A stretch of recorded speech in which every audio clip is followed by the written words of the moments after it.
3 derrotas consecutivas, el equipo fuera de Champions y muchas dudas en torno a Sergi Semak. Hoy vengo a responder si el Zenit está realmente en crisis. Поехали.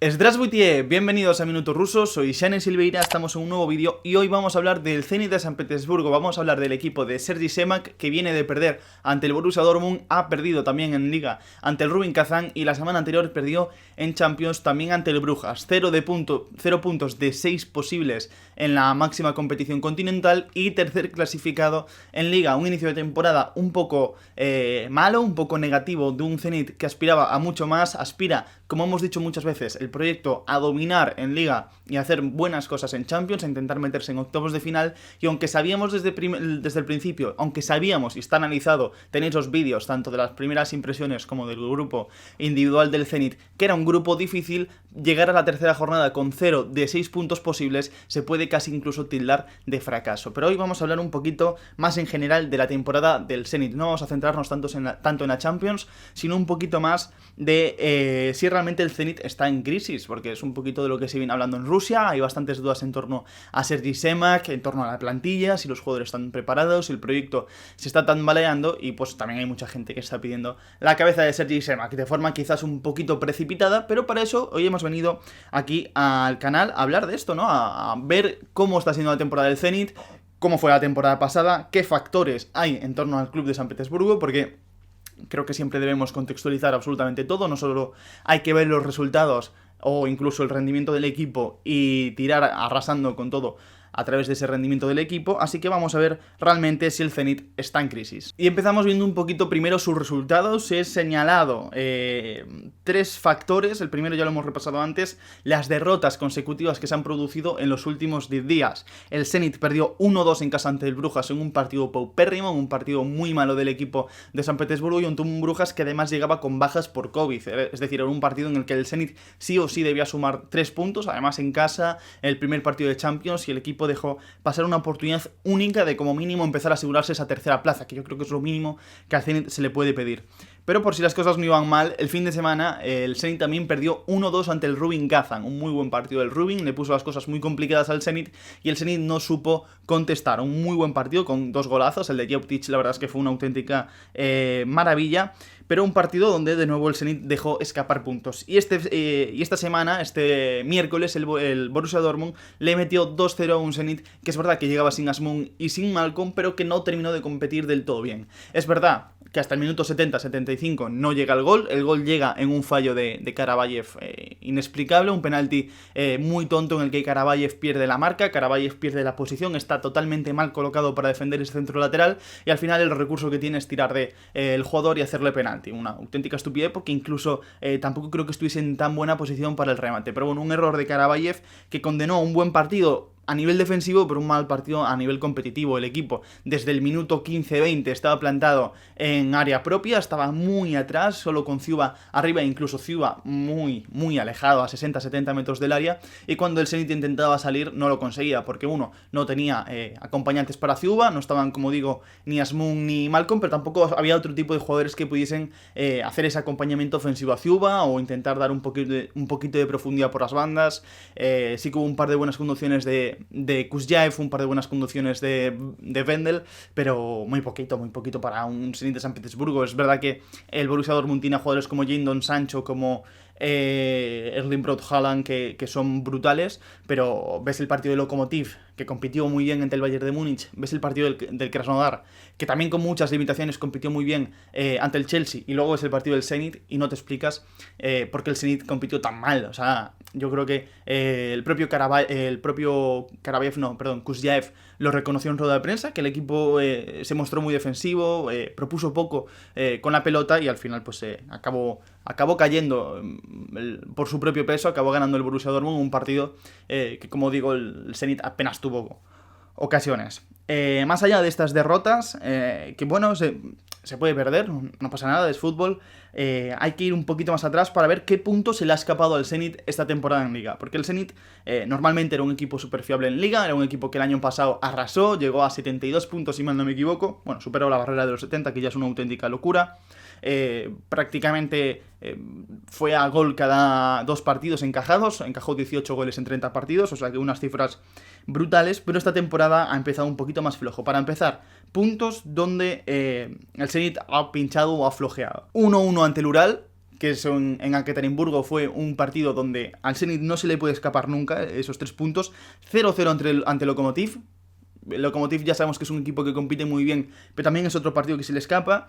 Y una derrota 1-0 ante el Dinamo de Moscú, que aquí es otro partido, venía muy bien el Dinamo, es verdad, y es otro partido que se te puede escapar porque son ante rivales de muy buen nivel. Pero esto demostró 2 cosas. 1, que el Zenit ya no tenía la competitividad del año pasado, y 2, que no había un plan B.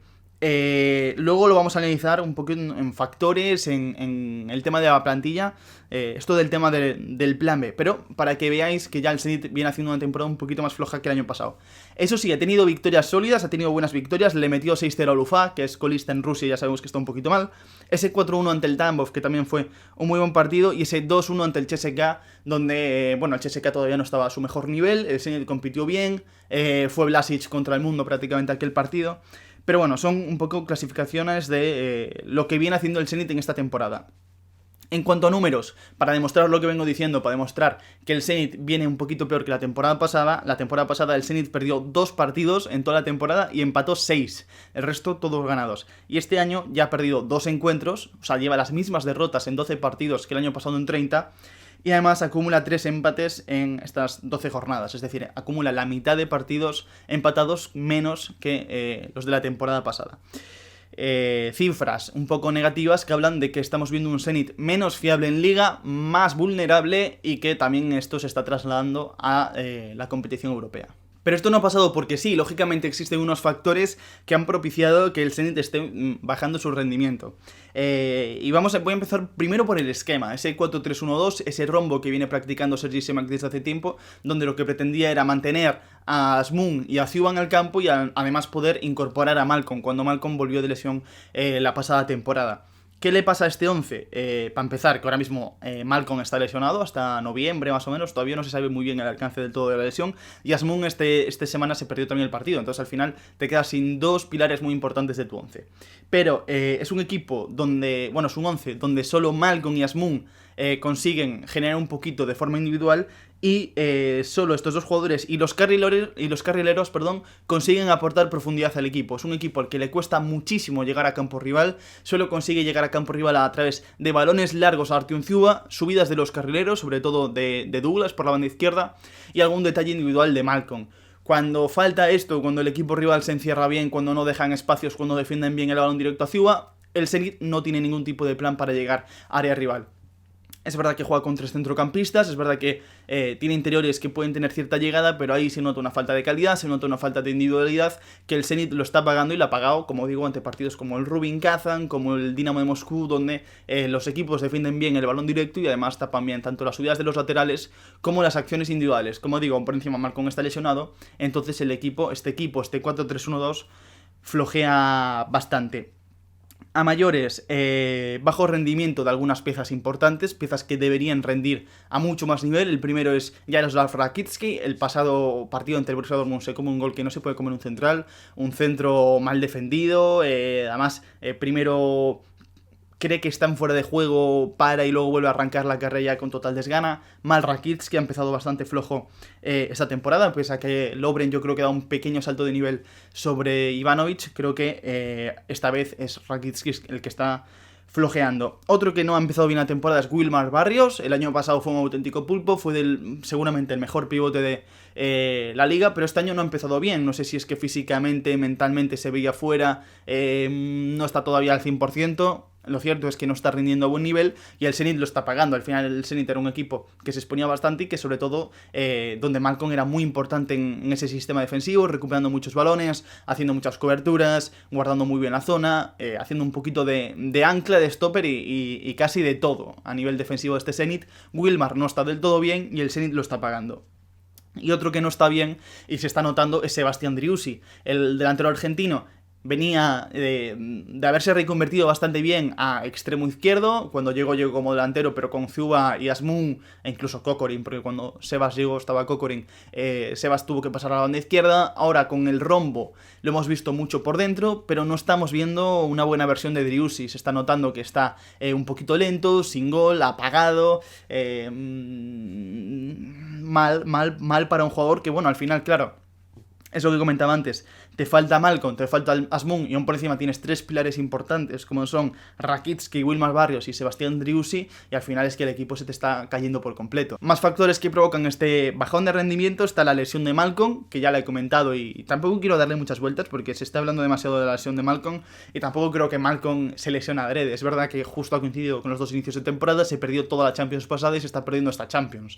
Veremos cuando regresa Malcolm, pero el equipo necesita también tener un plan B a Malcolm. ¿Qué pasa? Que este plan B no existe. El equipo tiene... El Zenit ya de por sí es un equipo con un juego muy plano, previsible, que busca siempre a Zuba como primer, segundo y tercer recurso, y aún por encima no hay un plan B, no hay bueno, pues quito esta pieza por esta otra, coloco este extremo y pasamos a jugar un poquito más al toque o buscando más la individualidad de otro jugador que no existe. Entonces es eso, no hay un plan B. Cuando falla Malcolm, cuando falla el envío directo sobre Zuba o la espalda larga buscada para la carrera de Asmun, el equipo se queda sin ideas, el equipo no tiene forma de llegar a área rival ni de generar peligro y pasar pues lo que hemos visto ante el Borussia Dortmund, que es un equipo que se pasa el partido defendiendo, el partido en campo propio y se pasa el partido sin ser competitivo. A todo este bajón de rendimiento de algunos jugadores, falta de una segunda idea, juego plano, falta de ideas desde el banquillo, que ya hemos hablado mucho de Sergi Semak y al final lo terminamos, pero tampoco quiero machacar demasiado a Semak porque me parece un tema demasiado machacado. Creo que faltan recursos, a la plantilla le falta más recursos, a la plantilla le falta calidad, y entonces ya entramos en el último punto de este vídeo, que es si la plantilla es mejorable y si el mercado de fichajes del Zenit es bueno. Hay muchos matices y yo creo que no podemos ver las cosas ni blancas ni negras. Hay, como decía al principio, que entender el contexto. Para empezar, y porque venimos del tema del plan B, es un equipo que no tiene un banquillo de nivel, y esto es una realidad. Y vamos a abrir una ficha ahora rápidamente de Transfermarkt con los nombres ofensivos. El Zenit tiene bastantes jugadores de centro del campo, es una posición que tiene bien cubierta, tiene bien cubiertos los laterales, porque tiene laterales yo creo que de buen nivel, pero una no tiene centrales suplentes. Es verdad que llegó Chistiakov a última hora, pero no fue inscrito en Champions, y además está Danila Prohin, que es un buen canterano, pero claro, llega a la Champions, Rakitski está mal, Prohin es un niño y Chistiakov no está inscrito, solo te quedas con Lovren. Vemos la ficha como comentaba y te encuentras a Alexander Erogin, que lo podemos contar o no lo podemos contar porque más o menos va alternando la media punta, la banda derecha, el interior en ese centro del campo. Daniel Shamkin, que es un centrocampista con bastante talento, pero que está muy verde, yo creo, para lo que necesita este Zenit. Está Andrei Mostovoy, que yo creo que no tiene nivel para jugar en Champions. Alexei Sutormin, que no tiene nivel directamente. Creo que es un jugador que en Rusia sí te puede hacer buenas campañas en equipos de zona media de la tabla, pero para el Zenit se queda muy justito. En este aspecto incluso Mostovoy creo que puede aportar un poquito más que Sutormin, pero Mostovoy todavía también está un pelín verde para lo que necesita el Zenit en Champions. Luego para Liga sí que es verdad que es un jugador que puede rendir muy bien, pero para Champions necesita más acompañantes. Está Asmun, está Malcolm, está Driussi, está Zuba. A mí se me queda un pelín corta esta plantilla, sobre todo por eso, porque se te lesiona Malcolm, te falta uno de los delanteros y Zuba se queda totalmente solo. Pero ¿por qué no hay una unidad B fiable? ¿Por qué el Zenit, que es el equipo más poderoso de Rusia, el equipo que más dinero tiene, no se ha reforzado un poquito mejor? Y aquí es donde empiezo a hablar del tema del contexto. Aquí es donde creo que el equipo tampoco podría... A ver, podía haber hecho más, lógicamente, pero tampoco había mucho más mercado donde moverse. Esta temporada ha habido un cambio en el límite de extranjeros, un cambio que yo creo que por culpa del tema del COVID les ha pillado bastante mal a los equipos rusos, y es que la temporada pasada y los últimos años el límite de extranjeros era dentro del once inicial. Solo podían haber un máximo de 5 extranjeros en el campo, ley del 6+5, lo hemos explicado muchas veces, pero este año la ley cambió y lo máximo que se puede hacer es inscribir en liga a 8 extranjeros, es decir, solo puedes tener 8 extranjeros en plantilla. Y esto parece se dice fácil 8 extranjeros, pero es muy difícil construir una buena plantilla con solo 8 extranjeros, cuando más estás un país como Rusia, que no tiene tantísimo talento para abastecer a Spartak, Dinamo, Zenit, CSKA, Lokomotiv, Rubin Kazan, Sochi, Akhmat Grozny. O sea, es que son muchos equipos los que necesitan talento local, y no hay tanto talento local, y menos todavía hay tanto talento local para el nivel que necesita el Zenit de San Petersburgo, que es el nivel Champions. Y entonces es muy complicado, parece fácil, pero yo lo digo en serio, es muy complicado hacer una plantilla cuando tienes un límite de máximo 8 extranjeros. Y todavía es más complicado cuando aún por encima pierdes bastantes balas en tu doble central, Lovren Rakitsky, Douglas, Wilmar Barrios, Malcolm, Sebastián Driussi y Sardar Azmoun. Se te han ido ya 7 indiscutibles, y a última hora fichas a Vendel, que es el octavo. Entonces estamos hablando de que 5 de los extranjeros que puedes fichar son centrales o centrocampistas, y los otros son Driussi, que está flojito, Malcolm y Azmoun. Es decir, se te queda... tienes muchas dificultades para poder seguir potenciando la plantilla, porque aún por encima, y este es otro punto interesante a lo que incluso se le podría dedicar otro vídeo, es que en Rusia, además de no haber mucho talento joven, mucho talento fichable, la mayoría del talento ya está recogida entre Spartak y sobre todo el CSKA de Moscú. El CSKA de Moscú tiene a prácticamente toda la selección sub-21 de titular, a los Iván Obliakov, Akhmetov, Chalov, incluso al propio Vlasic, que no es ruso, pero sí que se habló de que el Zenit se había interesado en Vlasic. Es decir, no es fácil ya fichar en Rusia porque hay poco talento, pero es que por encima ese talento está sobreprotegido, porque ese talento está Roman Somnin y Bakayev en el Sparta de Moscú, Danil Fomin en el Dinamo de Moscú, los mencionados en el CSKA, Dima Barinov en el Lokomotiv de Moscú. Es decir, el poquito talento que hay aún por encima está en otros sitios, y de ahí no los puede sacar.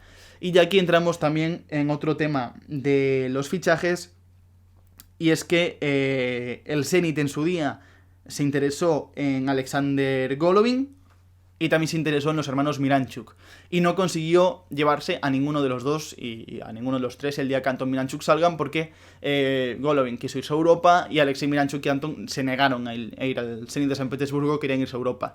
De hecho, Anton también se va a ir a Europa, o al menos le está buscando una salida, que acaba contrato en 2021. Es decir, es muy difícil fichar el talento, y aún por encima el talento que sale de sus equipos no consigues atraerlo porque o bien no quieren jugar en tu club o bien quieren jugar fuera de Europa. Por lo tanto, es muy difícil planificar una plantilla mejor que la de este Zenit en esta temporada. Lo que haría falta casi sería una reconstrucción total de plantilla, y de eso ya estamos hablando de fútbol ficción. Hablando de fútbol realista, de lo que tenemos, el Zenit ha tenido una operación salida muy vasta, y la vamos a ver ahora en pantalla, con nombres como Hernani, Rigoni, Terentiev, Kokorin, Shatov, Smolnikov, Ivanovic, Mamana o Anyukov. Estaba por ahí Chistiakov, pero Chistiakov es que vuelve de cesión.